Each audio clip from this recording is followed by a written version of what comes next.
then when credits finish, will you tell me to go? 5 seconds.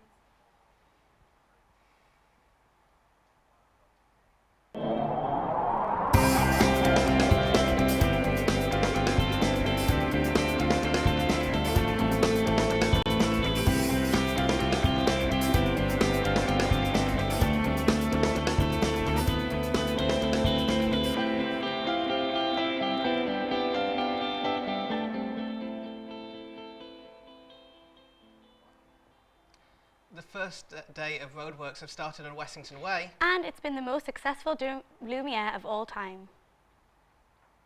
But first, some breaking news. Police investigating 2 linked assaults have released images of 2 men they'd like to trace. The incidents took place on August 17th at 7 Bar in Derwent Street in Sunderland. Officers are carrying out inquiries and would like to identify the men pictured, as it's thought they were in a bar at the time and may be able to help with the inquiries.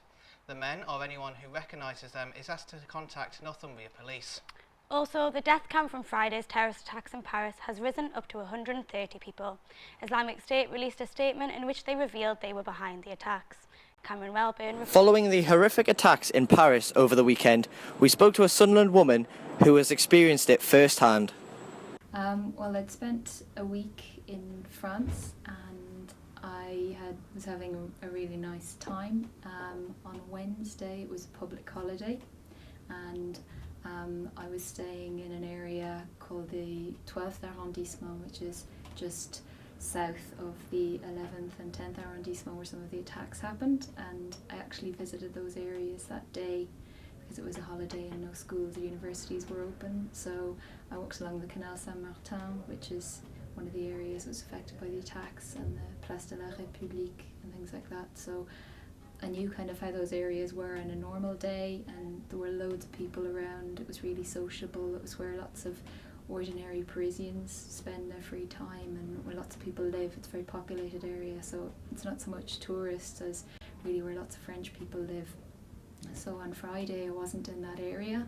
I had been visiting a student in Brittany and travelled back, but I was moving around Paris around the time when some of the attacks were happening, and I found out at 11:30 that night what was going on in Paris, and I was in my hotel room at that time, about 10 or 15 minutes away from where some of the attacks were happening. So it was a very, very strange experience, especially as I realised that some of it was happening in the places I'd just been a few days before, and very, very sad as well, obviously, to realise that so many ordinary people in Paris were just seemingly randomly being attacked, and I didn't really realise as well whether the attacks were ongoing or, you know, whether there were people on the run and stuff like that. So it was very confusing and quite frightening. I would say that I feel very, very sad, but also very proud of France and of French people.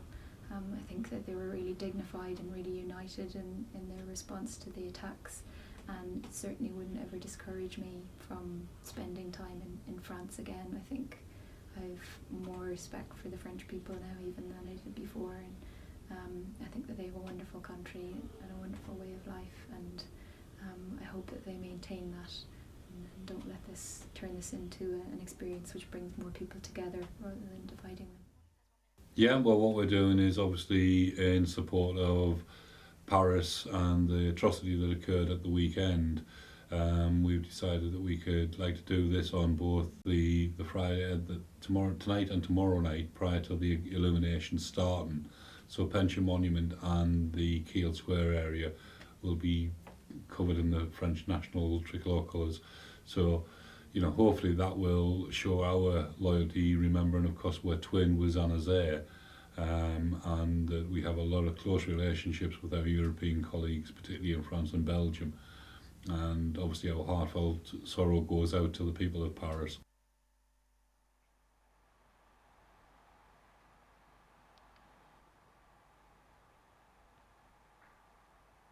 Also, over the next few days, more local sites are showing the French colours to show their support. Pension Monument is lighting up tonight, and Kiel Square in the centre of Sunderland is tomorrow night. Roadworks have started today for the new bridge over the River Wear.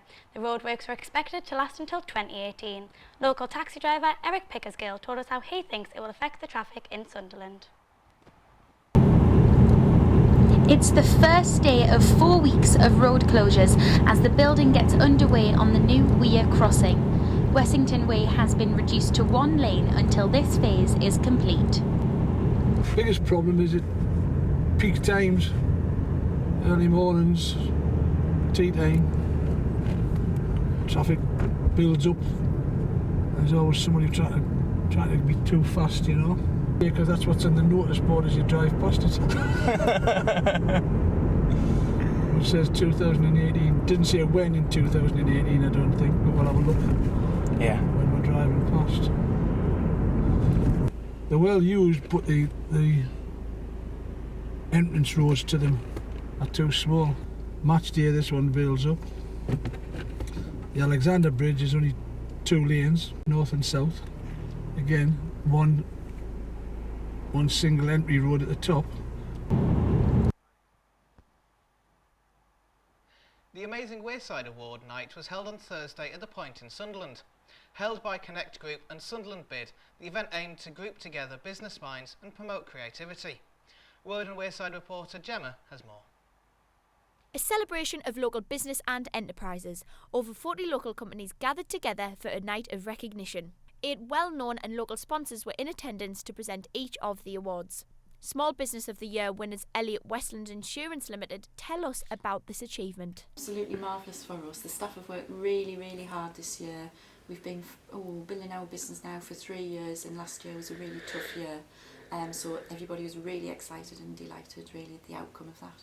We felt as though the staff had worked so hard and all the management had worked so hard, and we're doing quite a lot for the people of Wearside because most of our customers are from Wearside, so we thought it was about them as well. I think it's very encouraging for small businesses. I think it's very meaningful for small businesses, and it's something to aspire to, and it is some kind of recognition for the small businesses in the North East. Not just Wearside, of which there are lots of small businesses, and we're looking forward to the Small Business Day for all businesses, the 3rd of December. In other news, the Durham Wear was as successful as ever despite some of the exhibits being called off on Sunday due to bad weather. It is the 4th time the event has been held, and the last night saw the record number of visitors, with over 200,000 people visiting over 4 days. The event had 29 light displays, including the now famous display on and inside Durham Cathedral. The event did have a moment to honour Paris, as between the performances the cathedral was lit up with the tricolour.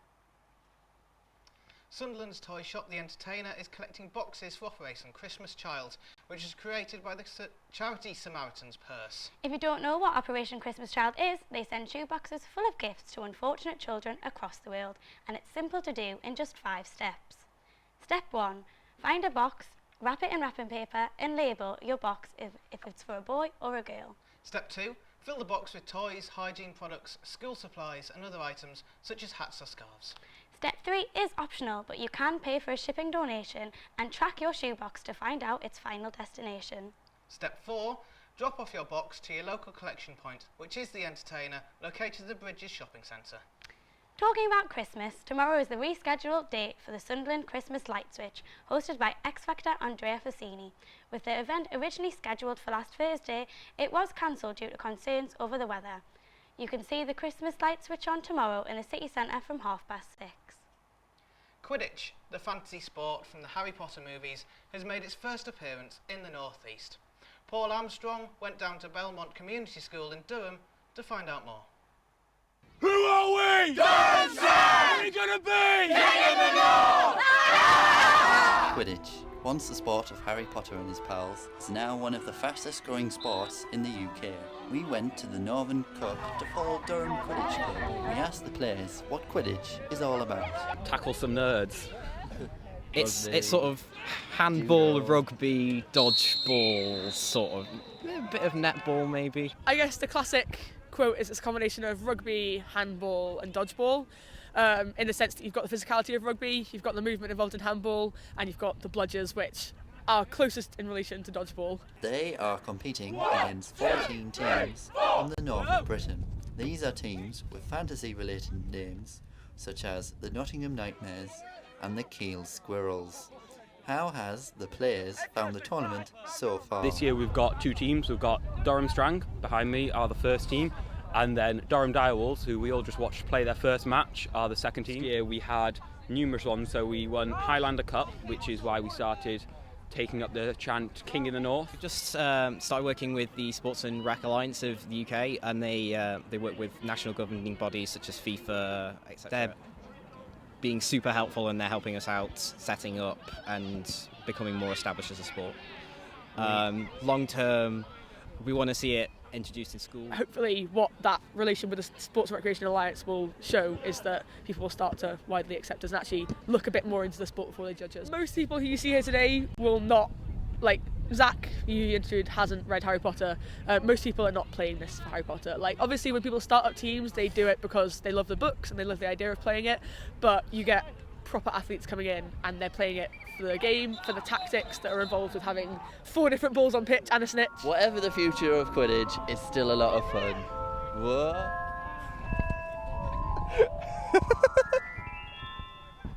Today, Sunderland has celebrated Diversity Month in a colour splash. Members of the public took part in a dance-a-thon and powdered paint wall supporting diversity in the city. The event also honoured a peace protest following the Paris attacks.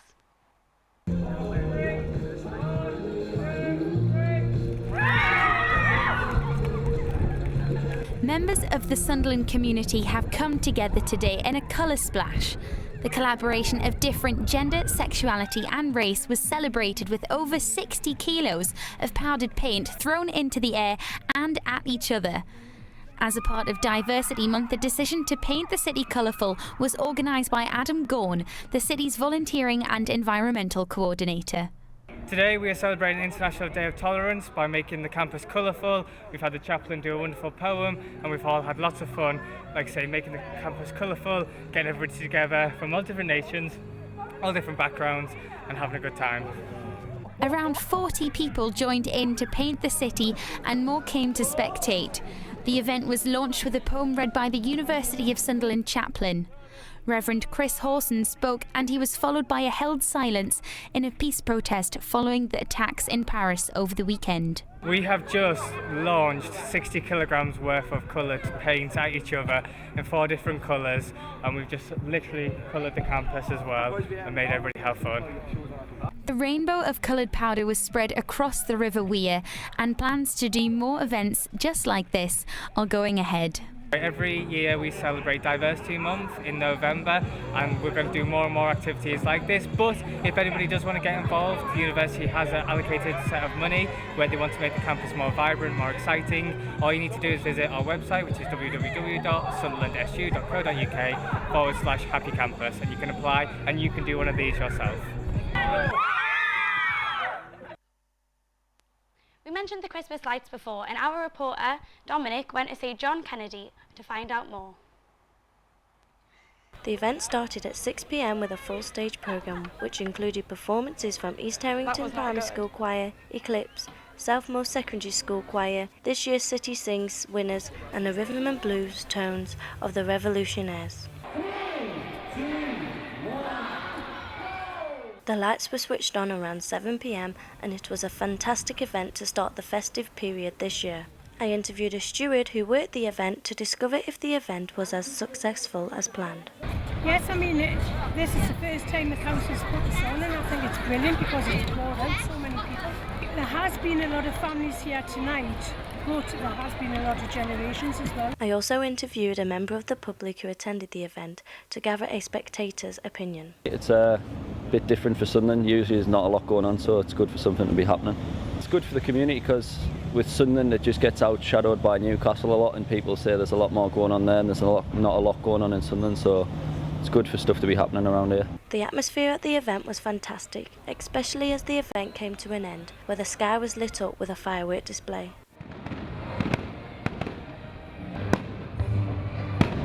The Mayor and Faith from Steps switched the lights on this year.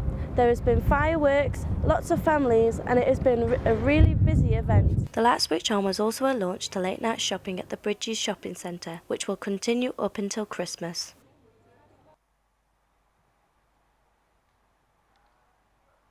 The weather for tonight will be cool and dry, falling to lows of 7 degrees. Wind will reach up to 23 miles an hour, so be safe out tonight. That's all from Word and Wearside from me and Jess. Good night. Good night.